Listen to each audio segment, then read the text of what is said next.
அன்பான மக்களே, நாம் மொபைலை பயன்படுத்துகிறோமா இல்லை மொபைல் நம்மை பயன்படுத்துகிறதா? ஒவ்வொரு நாளும் தூங்கி எந்த உடனே நம்ம முதல்ல பார்க்கறது யார? அது அப்பாவா, அம்மாவா, ஹஸ்பண்டா, ஒய்ஃபா, குழந்தைங்களா, இல்ல மொபைலா? ஒரு நாள் வீட்டுல கரண்ட் இல்லைன்னு ஆனவனா நம்ம எவ்வளவு கஷ்டப்படுறோம். ஆனா ஒரே வீட்டுல இருந்துட்டு ஒருத்தருக்கு ஒருத்தர் பேசாம இருக்க நினைச்சு இந்த பிரச்சனையை நினைச்சு நம்ம என்னைக்காவது வருத்தப்பட்டிருக்கோமா?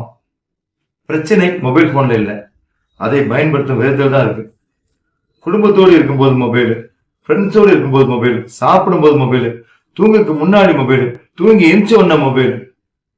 ஒரு நிமிஷம் யோசிச்சு பாருங்க, தொலைதூரத்துல இருக்கவங்கள்ட்ட நம்ம 60 நிமிஷம் மொபைல்ல பேசுறோம். ஆனா பக்கத்துல இருக்கவங்கள்ட்ட ஒரு நிமிஷம் கூட நம்ம ஒழுங்கா பேசுறது இல்லை. நாம் கடைசியாக மொபைல் இல்லாம நம்ம குடும்பத்தோடு, அதாவது நமது அம்மா, அப்பா, மனைவி, குழந்தைங்களோடு மனது விட்டு பேசுறது எப்போது?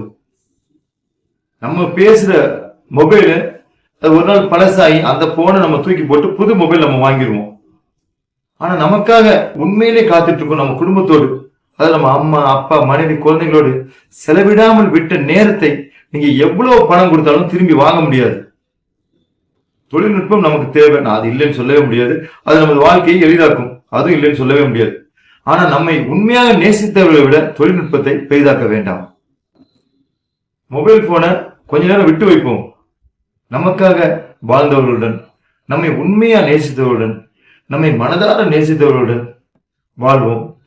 இப்படியே இருக்காம கொஞ்சம் நிமிர்ந்து பார்த்து புன்னகை செய்வோம். ஒன்றாய் நடப்போம், நன்றாய் வாழ்வோம். மாற்றம் நம்மிடம்.